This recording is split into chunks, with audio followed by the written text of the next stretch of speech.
sir? In case may clamor for Duterte Padilla tandem po.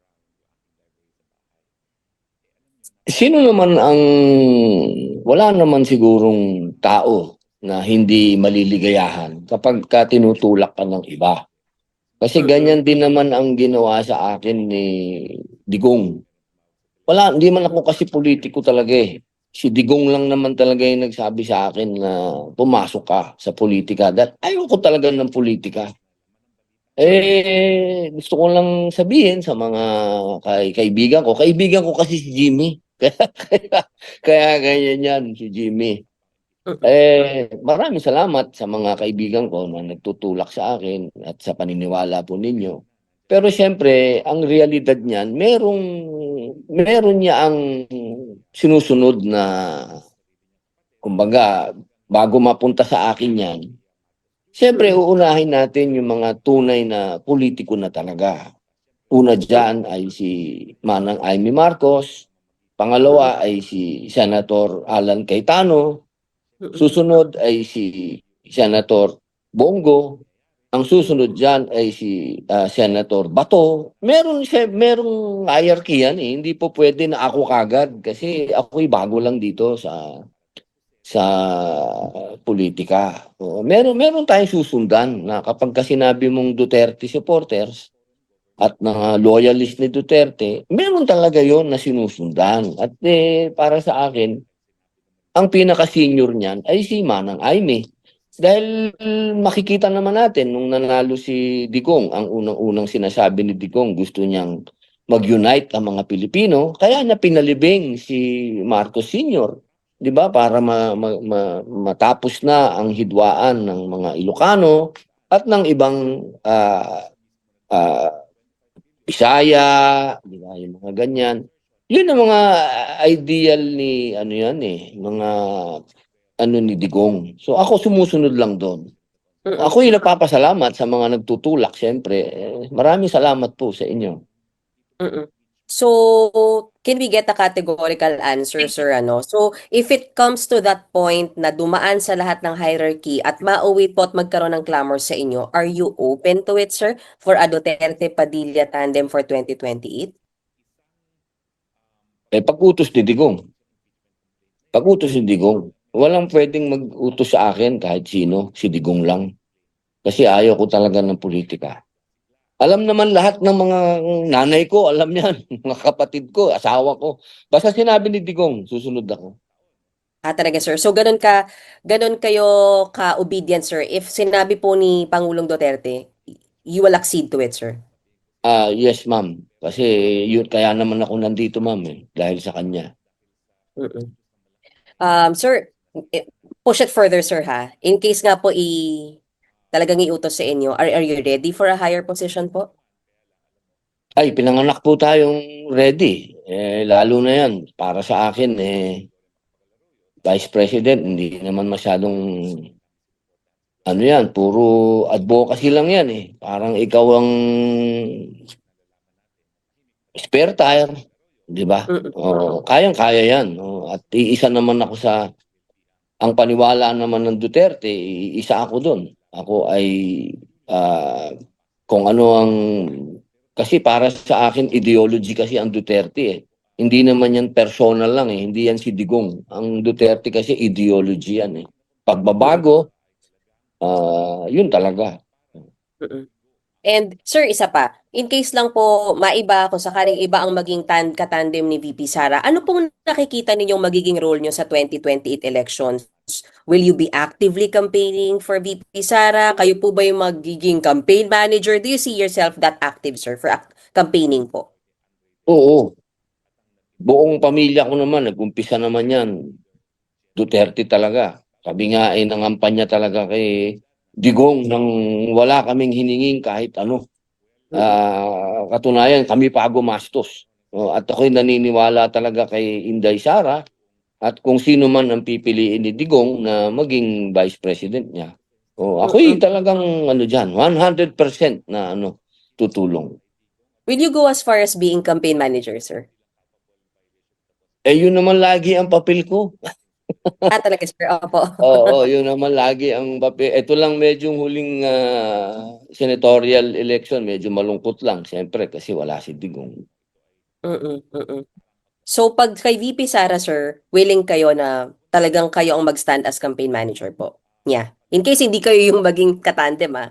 Oo. Ako ay 100. Alam naman ni Inday yan. Ngayon pa lang, nakikita na ni Inday yan. Nakikita na ng ating Vice President yan. Kahit saan siya magpunta, nandun ako. Nandun kami.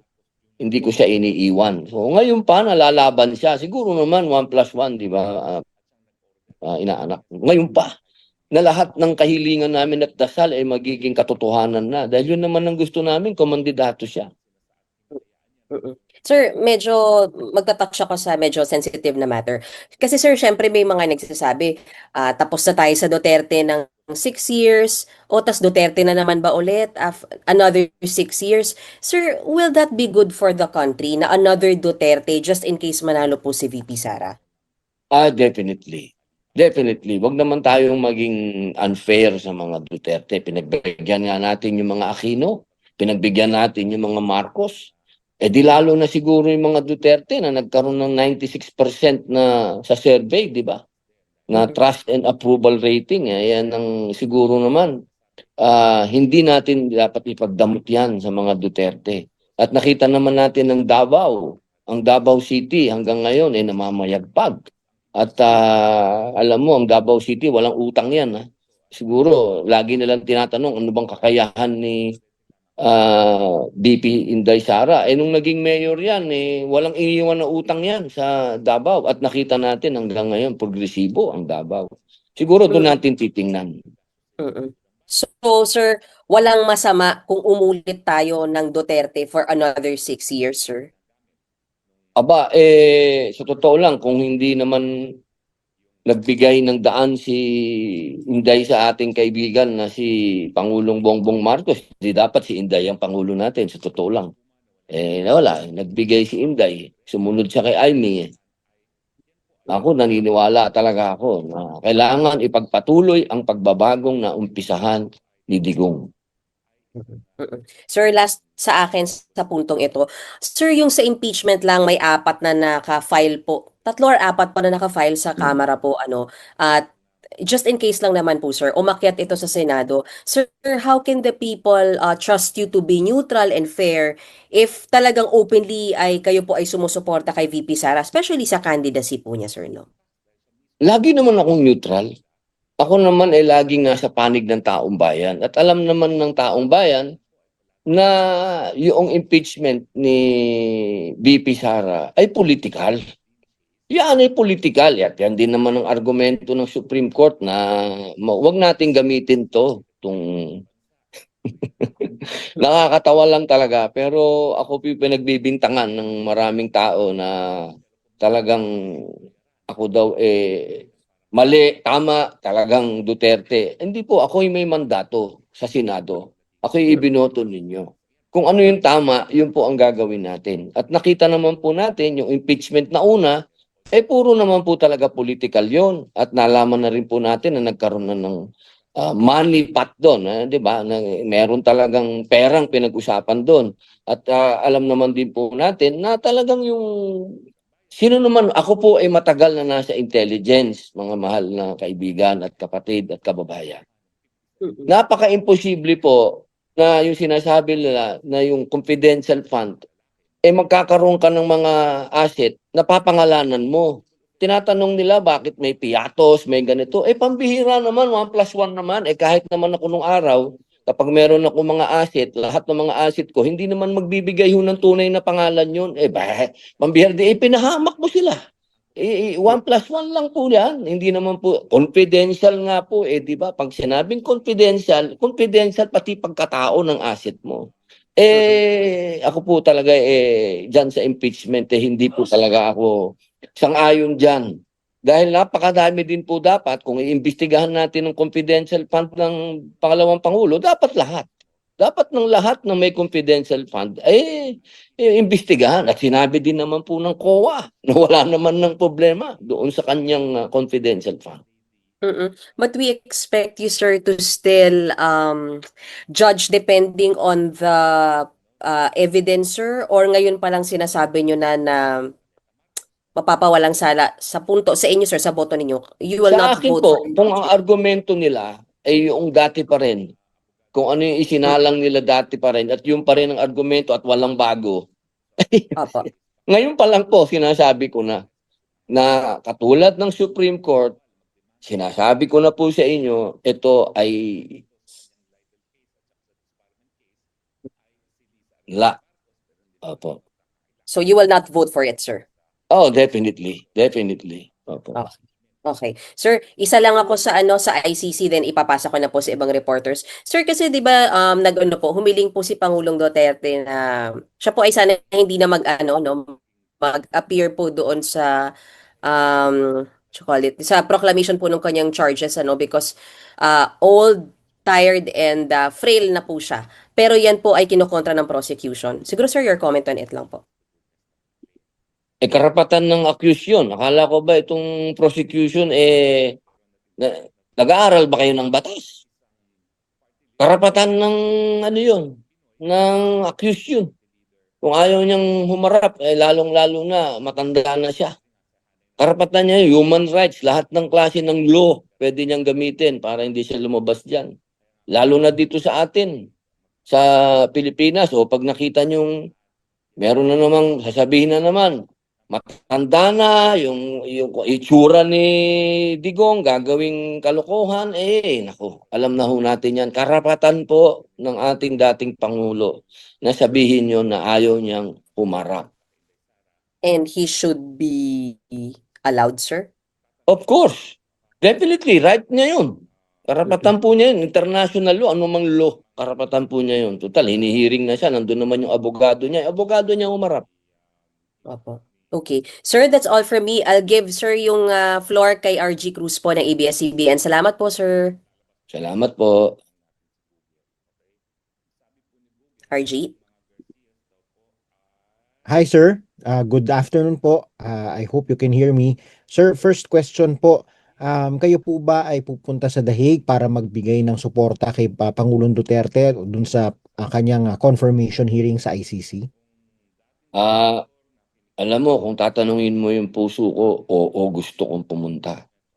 Talagang gusto kong tumakbo doon. Gusto kong magpakita at paramdam sa mga tao nando doon. Kasi lagi ko namang ginagawa yan. Kaya lang may session pa. Noong kasi last year, campaign season, walang session, nakapagbantay ako doon. Pero ngayon may session pa hindi ko magagawa yan dahil siyempre meron akong mandato at ako yung nagsumumpa sa ating taong bayan. Kailangan ko nandito ako. Siguro pagdating ng bakasyon, makapunta ako doon. Sir, kayo pa, ano pang inaasahan ninyong pwede pang mangyari dito sa prosesong pinagdadaan ng dating Pangulo? Katulad ng defense, at katulad din ng sinasabi ng ating mahal na Vice Presidente, nalulungkot kami lahat kasi parang nagiging, alam mo na, parang pakiramdam namin, bias yung ICC. At lahat na lang ng pinafile, lagi na lang hindi. Parang nakakalungkot. Opo. Pero syempre, nandun pa rin yung aming hope na sana dumating din yung pagkakataon na wag naman maging parang gawin nating political ito. Diba? Dapat kung ang argumento nila ay patungkol sa human rights, dapat pantay-pantay ang human rights natin. Meron din karapatan ang mga taong nagmamahal kay Digong. Kung binibigyan nila ng karapatan yung mga hate si Digong, dapat yung mga nagmamahal din tingnan din nila dahil pare-pareho lang tayong human. Okay. Sir, sa pagkakaalam po ninyo, ano po ang estado ng kalusugan ng dating Pangulo ngayon? Ay, malungkot kasi nung nandun ako, alam mo, marami tayong kaibigan doon bago pa man dumating ito, pwede kong sabihin na ako'y palagi na dyan sa Netherlands. Dahil hindi pa ako magiging politiko, dyan na dapat kami mag-retire. Kaya ako nagulat sila, ba't nandun ako kagad? Kasi may visa ako. Alam nyo, marami tayong mga kababayan doon na taga doon na nagsasabi talaga yung iba ay may boyfriend pa dun sa loob ng kulungan. Talagang may nangyari na natumba si Digong. Natumba si Digong, nabagok yung ulo. Alhamdulillah at walang nangyaring damage sa kanya. Kung ganun na ang sitwasyon ni Digong na hindi na siya makalakad, dito naman nakita naman natin noon hindi na nga siya makalakad mag-isa. Di lalo na doon sa kulungan. At doon po sa kulungan niya, solo siya doon. Hindi po yan parang kulungan dito sa atin na meron kang mga kasama. Hindi po, solo-solo. Parang solitary confinement nga po yan eh. Kaya minsan siya pa naglalaba, siya pa napakadelikado po para sa edad ni Digong. At ano pa ba naman ang aasahan natin? 81 na si Digong. Ano ba ang aasahan natin? Yun ho ang matagal ko nang pinakikiusap. Ano pa ba ang makukuha natin sa matanda? Yun po.